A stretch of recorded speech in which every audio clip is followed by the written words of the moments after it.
Primero igual, bienvenidos a todos. Muchas gracias por la invitación a la SOGADCOT, por permitirme exponer esta comunicación. Nosotros vamos a hablar sobre la revisión de las infecciones en la cirugía de la fractura de cadera en los últimos 6 años en el Hospital Lucas Agusti.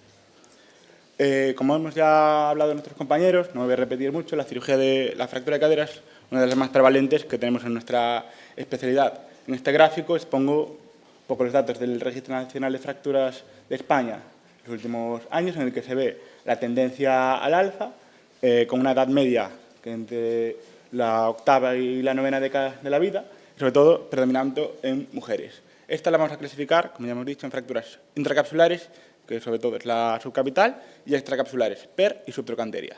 La infección es una de las patologías, es una de las complicaciones más importantes a tener en cuenta en este tipo de pacientes debido a las múltiples comorbilidades. Recordemos que son pacientes añosos, como ya hemos visto antes, con complicaciones asociadas, y esta es una de las que nos pueden llevar a malos resultados.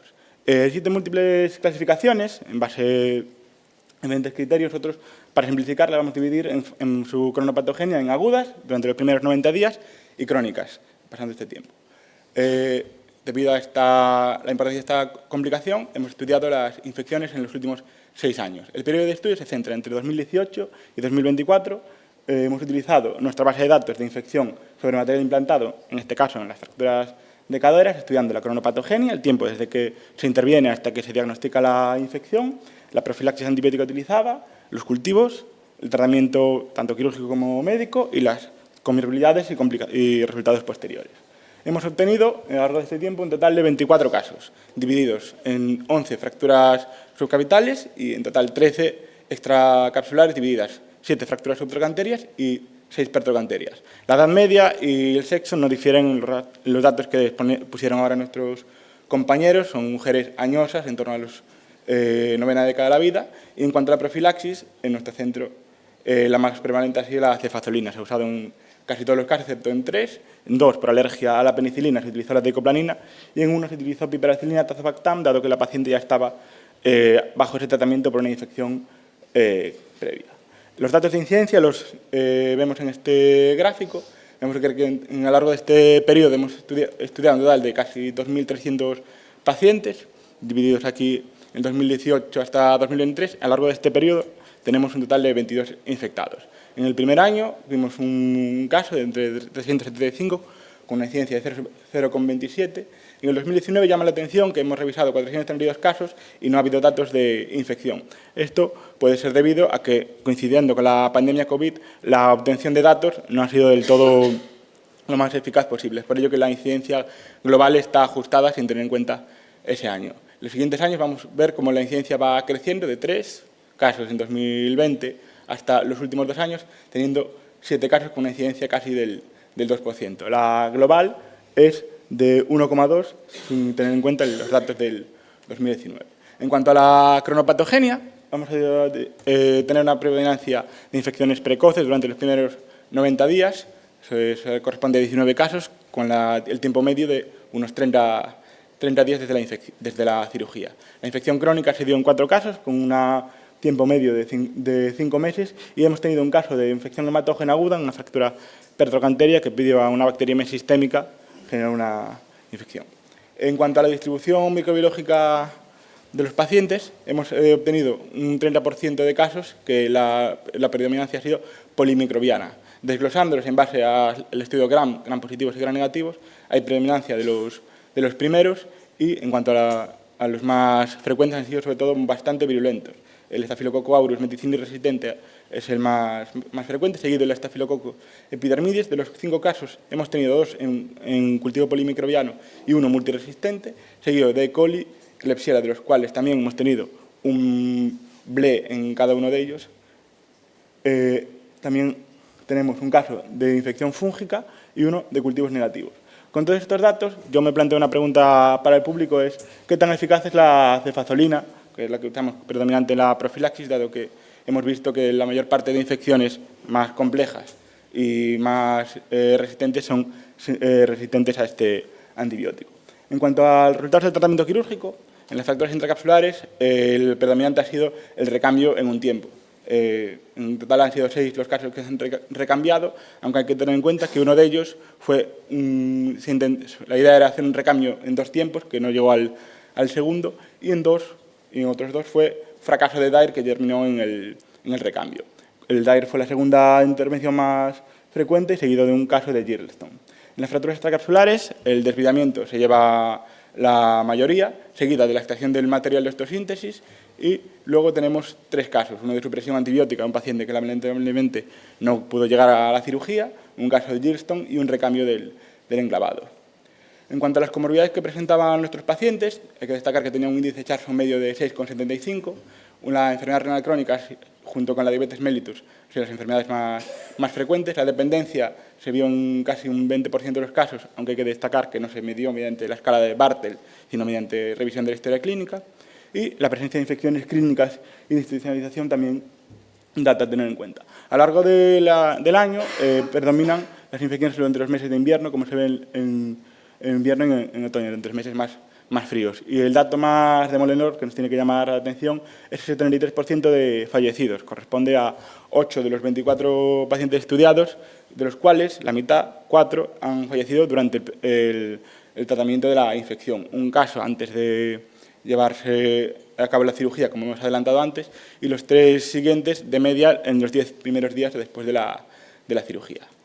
Como conclusiones, hay que destacar que hemos tenido una incidencia relativamente baja, sobre todo teniendo en cuenta los datos globales que tenemos en la literatura científica, que nos habla entre un 5 y un 6%, en este caso hemos tenido menos de un 2%, y es posible que ese dato de 2019 nos pueda hacer pensar que no estén bien recogidos los datos. Las infecciones agudas en mujeres en la 9ª década de vida han sido las más frecuentes, con una flora predominantemente polimicrobiana, con microorganismos virulentos. Recordemos que 9 de todos ellos han sido resistentes a penicilinas y BLES. Los tratamientos más empleados han sido en las extracapsulares el Dyer, en fracturas de cuello femoral los recambios y también la extracción de material.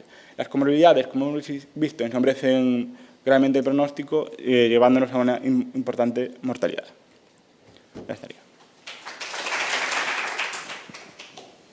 Bueno, buenos días a todos, bienvenidos a Vigo. Es un placer estar aquí con todos vosotros. Parafraseando un ídolo de masas de este país, que dijo algo parecido a no me preguntéis mucho, si no le importa que no he dormido nada, pues eso, tuve una mala guardia ayer, no pude estar con vosotros en los talleres, pero bueno.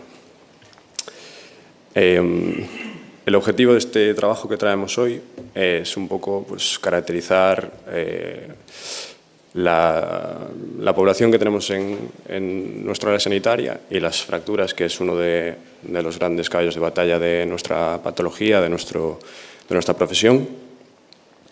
Y nada, aunque no vengo a descubrir América ni mucho menos, pues sabemos que las fracturas en general tienen un importante gasto sociosanitario, un importante impacto en nuestros pacientes y sin embargo no hay mucha literatura sobre la epidemiología global de estas fracturas. Sí que hay, sobre todo en pacientes osteoporóticos o en pacientes ancianos, pero no tenemos ni grandes series ni estudios en general de la epidemiología global de las fracturas. Nosotros básicamente lo que hicimos fue recoger todas las fracturas de los pacientes que atendimos en el año 2019 en nuestras consultas en las urgencias y los pacientes que fueron ingresados para intervención quirúrgica. Y nada, hicimos una base de datos recogiendo edad, sexo, región anatómica y el tipo de tratamiento. De esta base de datos sacamos unas conclusiones que vamos a explicar ahora. Este trabajo, la verdad, tiene algunas características positivas, como que es el único de los que nosotros hayamos encontrado en la literatura que incluye pacientes desde una clavícula en el neonato hasta un paciente centenario que se rompe la cadera. Entonces, bueno, está un poco descuadrado, pero en 2019 atendimos un total de 4.624 fracturas. Es una incidencia de más de 1.000 por cada 100.000 habitantes año. Esto implica que hay un 1% de probabilidades al año de que cada paciente de nuestra área sanitaria sufra una fractura. Tenemos algunas limitaciones en el estudio, como que pues, hay ciertas fracturas que por la idiosincrasia de nuestro hospital nosotros no valoramos, como es cráneo, macizo facial, esternón, costillas, vértebras cervicales, etcétera, que los ven otros servicios. Algunas fracturas que no tienen mucha repercusión para el paciente, como dedos del pie, dedos de la mano, que no seguimos en las consultas, o pacientes deportivos o laborales que, salvo que tengan un accidente muy grave, pues vienen a las mutuas y no vienen a nuestro hospital. Podemos ver que el 60% eran mujeres, la incidencia es bastante mayor en ellas, se ve la diferencia ahí. Sin embargo, en menores de 18 años, pues que son el 22% de las fracturas, es bastante mayor la frecuencia en los niños. La edad media pues, fue de unos 60 años y bueno, lo valoramos a través de la mediana y el rango intercuartílico porque son distribuciones bastante simétricas y esto se va a ver bastante después en las gráficas. Y el tratamiento quirúrgico fue el 27,5%, que luego, bueno, cuando comparas con otras series europeas, pues es en lo que más diferencias encontramos. Vemos en estas gráficas que hay dos grandes picos de incidencia, uno en los niños, sobre todo en la adolescencia. De hecho, la moda del estudio son los 13 años, es el año en el que más fracturas ocurren, y después tenemos otro pico en los ancianos. Lo que os decía antes del rango intercuartílico, los varones sufren el 75% de las fracturas antes de los 60 años, y sin embargo en las mujeres, como se puede más o menos ver aquí, el 75% de las fracturas suceden después de los 50 años. Los motivos son obvios, sobre todo la osteoporosis, que es las que más afectadas se ven son las mujeres, y bueno, esto va a tener bastante repercusión en general, por lo que veremos ahora de intervenciones quirúrgicas y, como hablaron nuestros compañeros antes, pues de la mortalidad que suponen las fracturas osteoporóticas. Según la región anatómica, en esto sí que concordamos con la mayoría de estudios que se encuentran de Europa. Los más frecuentes son el antebrazo, las fracturas de cadera y las fracturas de tobillo. Bueno, esto nos sirve sobre todo a nivel organizativo para conocer pues, cuántos pacientes tenemos en cada una de las unidades del servicio, cuántas fracturas tenemos y luego llamar la atención a la hora del tratamiento. Aquí no desglosé por edad, pero bueno, del antebrazo, por ejemplo, más de 600 fracturas de muñeca tenemos de pacientes mayores de edad, y luego veréis el porcentaje de ellas que operamos, que es bastante pequeño. Cuando nos vamos a las diferentes regiones anatómicas, una de las conclusiones a las que llegamos es que la diferencia no es tanto por sexo, sino por edad. Como hablamos antes, va a haber las fracturas por fragilidad que van a afectar sobre todo a las mujeres, pero sin embargo las curvas son bastante idénticas, bastante paralelas, tanto en hombres como en mujeres. Entonces vamos a ver que tanto en el hombro como en la columna, por ejemplo, o en la cadera, tenemos una mayor frecuencia en mujeres, pero sobre todo en gente de más edad, y en fracturas que a lo mejor requieren pues, mayor energía, como puede ser el antebrazo, como puede ser el codo o como puede ser el tobillo, pues tenemos importantes picos en la gente joven. En cuanto a las pacientes, las fracturas que tratamos de forma quirúrgica, que eran el 27%, aquí vemos claramente en esta gráfica que cuanto mayor edad tiene el paciente que sufre la fractura, más probabilidades hay de que el tratamiento vaya a ser quirúrgico. Y en cuanto a cuántas tratamos quirúrgicamente, según la región anatómica, pues cosas a destacar de nuestro estudio, que en la cadera sale un 73%, que es un dato que puede sorprender, pero hay que tener en cuenta que incluimos ahí las fracturas de pelvis como ramas, acetábulos no desplazados, sacro, etcétera, que baja mucho ese porcentaje. Si solo analizásemos la región proximal del fémur, superaría el 95%. Y en el antebrazo, que solo operamos un 16% de las fracturas, que si quitas las fracturas de los niños, que son mucho más benignas, en adultos nos quedan un 25% más o menos, mientras el resto de Europa suelen operar casi la mitad. Y nada, luego, por último, no hicimos un análisis específico de costes, pero a través de este estudio, sobre todo, que hicieron en Francia en 2016, que está bastante bien estructurado, y que tiene bastantes similitudes con el nuestro. Ellos calculan que aproximadamente por fractura el coste son unos 10.000 euros, ¿vale? Teniendo en cuenta tanto el tratamiento como pruebas diagnósticas, el tiempo de baja de los pacientes que están activos laboralmente todavía, teniendo en cuenta el tiempo de ingreso y el coste que suponen las cirugías y las complicaciones. Que si lo trasladamos a nuestro hospital, pues aproximadamente se podría estimar el coste de las fracturas durante el año de 2019 en 46 millones de euros, que es bastante a tener en cuenta. Y nada, como conclusiones, eso, que las fracturas suponen un importante impacto sociosanitario y de gasto hospitalario, que a nivel de gestión y organización de un servicio de trauma hay que tenerlo en cuenta, que hay grandes diferencias en la epidemiología entre hombres y mujeres, lo que dijimos, que los hombres tienen las fracturas mucho antes, las mujeres después, a nivel de prevención, teniendo en cuenta lo siguiente, que es que el patrón de la fractura está cambiando debido a las nuevas legislaciones, que hay menos accidentes de tráfico, que hay mucha más osteoporosis, mucho más avejentamiento, pues nos lleva a pensar en que necesitamos muchas más estrategias de prevención para evitar estas fracturas. Y nada, que la incidencia asciende a más de 2.000 por cada 100.000 habitantes en mayores de 65 y en mayores de 85 años a más de 4.000 la incidencia cada 100.000 pacientes. Y eso, que el coste aproximado de las fracturas fue de 46 millones de euros. Y nada, muchas gracias. Felicidades por el trabajo, porque se nota que ha costado trabajo. Mira, una pregunta. Jesús, ¿cuántas muestras de cultivo obtenéis en la cirugía? Intraoperatorios, ¿cuántas muestras obtenéis? De media, tomamos entre 3 y 5 muestras en la cirugía, cuando sospechamos que hay infección. Cuando en los casos, escucha, ¿verdad? En los casos que no se hace cirugía, cuando aséptica, por lo menos 2, 3 sí que siempre se suelen sacar. Lo de los picos temporales, eso es un hecho también, en todos los sitios vemos esto. Y nosotros en nuestro centro desde hace unos años disponemos de un servicio de unidades infecciosas que trabaja mano a mano con traumatología, de hecho pasa la planta con nosotros. Y bueno, gracias a ellos hemos optimizado tanto la evolución de los pacientes como los costos. ¿Vosotros disponéis de este servicio? Sí, yo creo que la parte fundamental de los resultados de incidencia son de que tenemos una asistencia compartida con el servicio de infecciosas que nos permite tanto la optimización como el correcto tratamiento pre- y posquirúrgico y el adecuado antibiograma en base a las muestras. Un trabajo muy importante. De hecho, tenemos consulta asistencia compartida, es uno de los grandes puntos fuertes. Bueno, enhorabuena por la tasa de infecciones, es muy baja, a tener en cuenta.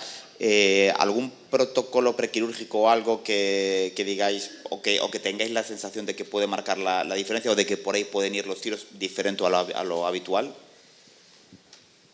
Pues ahora mismo, quizás, sobre todo fijarnos en base a los ingresos previos y un poco basarnos en base a las comorbilidades y tal, sesgar qué pacientes pueden tener resistencias y igual utilizar otro tipo de profilaxis, por ejemplo, en pacientes con múltiples ingresos o ya cultivos previos y antibiogramas previos, quizás utilizar más teicoplaninas o otro tipo de antibióticos más que la cefazolina para intentar reducir esta baja.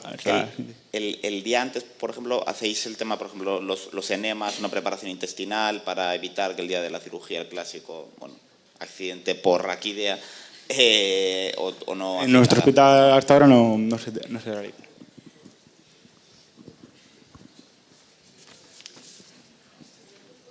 Bueno, Pablo, una pregunta. ¿Cómo habéis obtenido los datos de las fracturas no quirúrgicas? ¿Con qué base de datos es? ¿Con la entrada en urgencias? Pues, bueno, el doctor Castro, que tiene mucho arte por estas cosas, consigue que nos manden desde el registro del SERGAS, desde codificación, todos los procesos que han ido a consulta con diagnóstico de fractura de cadera y luego todo eso lo revisamos manualmente.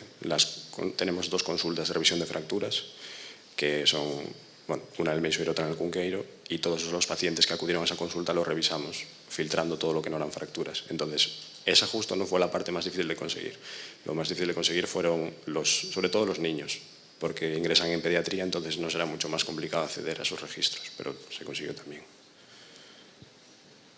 Bueno, pues nada, enhorabuena porque los datos coinciden con la bibliografía y está muy bien, vamos.